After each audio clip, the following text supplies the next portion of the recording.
eu vou falar com vocês sobre o trabalho realizado por um gás, certo? Para isso, eu vou usar esse simulador.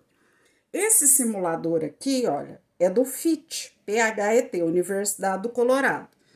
Então, nesse simulador aqui, o que eu gostaria que vocês observassem? Olha, eu estou usando gás neônio, simulando gás neônio, certo? Isso daí seriam os átomos, né, de neônio, que são as moléculas monatômicas formadas por um único átomo, e elas estão batendo entre si nas paredes do recipiente, portanto, exercem pressão. Tem a mão de uma pessoa segurando uma tampa, um êmbolo, né? E existe equilíbrio entre a força exercida pela mão, então, olha, a mão, o dedo da pessoa empurra a tampa para baixo e essas moléculas vão batendo, exercendo uma força para cima. Existe um equilíbrio entre essas duas forças, do dedo da pessoa, da mão da pessoa e do gás, né? Eu queria que vocês observassem, ó, tem um termômetro, a temperatura 250 Kelvin e a pressão está constante, olha lá, olha. Então, vocês estão vendo o ponteirinho lá, pressão constante. Bom, então vamos para frente. Nós vamos simular uma expansão do gás. Então, o gás, ele vai aumentar o seu volume, ele vai expandir. Observem bem como é que está o estado de agitação dessas moléculas, certo? E ao expandir a pressão constante, vai havendo equilíbrio entre a mão e a força exercida pelo gás. Eu queria que vocês reparassem, vai ser bem rápido.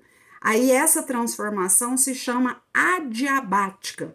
Como é rápido, não dá tempo do gás trocar calor com o meio. Então vejam, nós temos aqui dentro uma certa quantidade de calor, de energia. Não vai haver perda de calor nem ganho de calor, certo?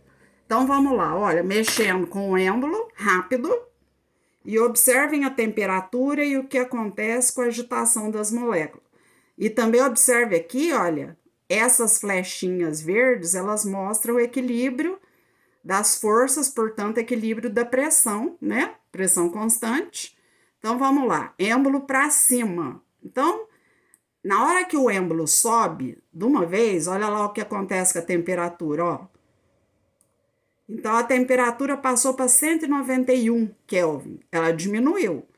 Olha como é que ficou o estado de agitação dessas moléculas, diminuiu bastante, não é? Então diminui a energia interna, diminuiu a temperatura, a pressão permaneceu constante, o processo é rápido, não há troca de calor com o meio. Mas aí a pergunta, cadê a energia, já que diminuiu a agitação das moléculas, diminuiu a energia interna e energia não se perde? Cadê a energia? A energia foi, em parte, utilizada para empurrar aqui o êmbolo, para fazer com que esse êmbolo subisse. Então, deixa eu complementar uma coisa aqui agora, ó. Vamos lá. No papel, o que é uma transformação adiabática? É aquela que não há troca de calor com o ambiente e ela é rápida, certo? Aí eu fiz um desenho aqui, ó, para mostrar para vocês o seguinte: vocês aprenderam lá no segundo ano que o trabalho é força, deslocamento e cosseno teta. A força e o deslocamento, vamos pensar aqui, ó, a tampa do êmbolo lá no meu simulador, ela subiu, houve expansão.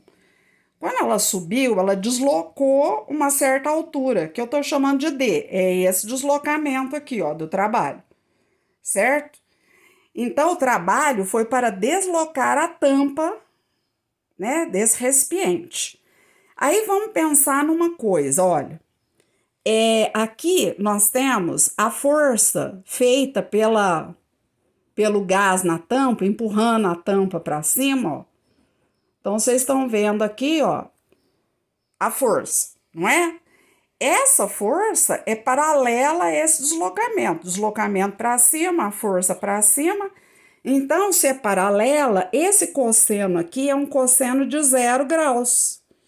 E o cosseno de 0 graus, gente, ele vale 1. Então, vai ficar assim, ó. Trabalho é igual a força vezes deslocamento e vezes 1. Então, ficou só assim, tá certo?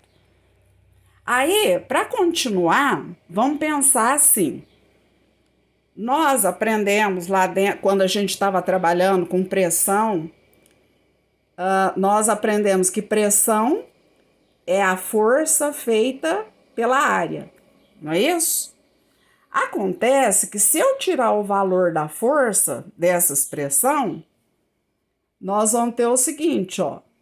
Nós vamos ter que a força é a pressão vezes a área. Aí eu venho com esse valor pressão vezes área, substituo aqui na força, ó. Trabalho, então vamos lá, ó. Trabalho é igual. No lugar da força, o que eu ponho? Pressão vezes área. Pressão vezes área vezes deslocamento. Acontece que se eu imaginar aqui, ó, agora vamos aqui no desenho, ó. Eu tenho aqui uma certa área. Não tem uma área, ó, área. E ela se deslocou.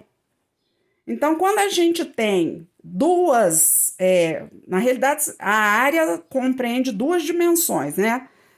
Largura e espessura. Então, quando eu faço área vezes altura, você já sabe que isso é volume, ó. Então, o que é volume? Peraí, deixa eu melhorar aqui a câmera. Volume é área vezes altura. Então, vamos voltar aqui, ó.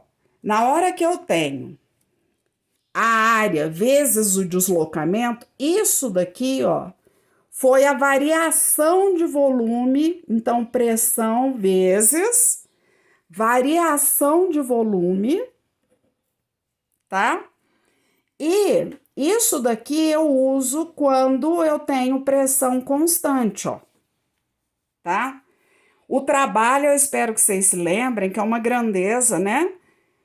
Que está relacionada com uma força realizando deslocamento. No caso, a força é aplicada numa certa área, deu essa pressão que está fazendo com que o volume varie do recipiente aqui, né? E aí, o volume do gás. E eu espero que vocês se lembrem que no Sistema Internacional de Unidade, o trabalho é dado em joule, né? A pressão Newton por metro quadrado e o volume em metro cúbico, né? E o que me preocupa mais é sempre trabalhar com essa questão da energia, né? O trabalho. Então, toda vez que a gente tiver esse tipo, né, de expansão, o que vai acontecer? Esse conteúdo, ele vai estar lá na página 24, certo? Na página 24 da apostila, trabalho de um gás, falando sobre a expansão de um gás a pressão constante. E depois, na página 26, tem umas perguntas, né? Sobre essa questão da expansão, do aumento do volume do gás, certo? Há uma pressão constante. Então, vocês estão vendo que houve uma expansão, porque o volume aumentou, o gás empurrou para fora essa tampa, o gás empurrou essa tampa aqui para fora. Por que o gás empurrou a tampa para fora? Porque ele aumentou de volume, né? O gás é que realizou, ele cedeu energia das suas moléculas para a realização desse trabalho, desse deslocamento da tampa, certo? Outra coisa, a energia interna. O que aconteceu com a energia interna? Ela diminuiu, porque diminuiu a colisão entre as moléculas, entre elas e com as paredes do recipiente. Essa energia interna diminuiu, mas é porque ela se transformou no trabalho Em parte, ela se transformou no trabalho para empurrar o êmbolo, tá? E esse trabalho é um trabalho motor, é um trabalho positivo, de expansão, certo? Então, para começar, é isso que eu queria estar falando com vocês, certo? Lá na página 26, o primeiro exercício é sobre essa expansão, tá bom? Pronto.